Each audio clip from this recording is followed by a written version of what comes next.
ইসলামী ঐতিহ্য অনুসারে কাবা শরীফ সর্বপ্রথম হজরত আদম আলাহিসাল্লাম নির্মাণ করেন এবং পরবর্তীতে হজরত ইব্রাহিম আলাহিসাল্লাম ও তার পুত্র হজরত ইসমাইল আলাহিসাল্লাম মহান আল্লাহর নির্দেশে এটি পুনর্নির্মাণ করেন।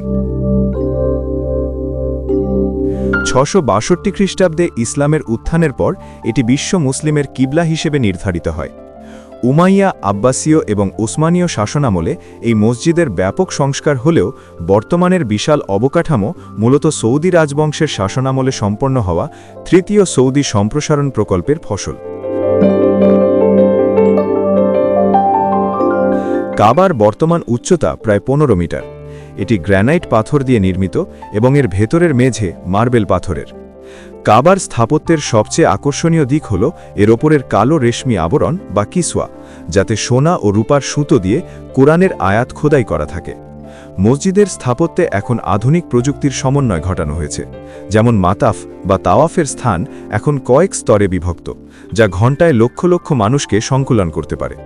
বিশাল মিনারগুলো ইসলামী ধ্রুপদী নকশায় তৈরি, যা দূর থেকে মক্কার আকাশচুম্বী পরিচয় তুলে ধরে। CTC news, Canada.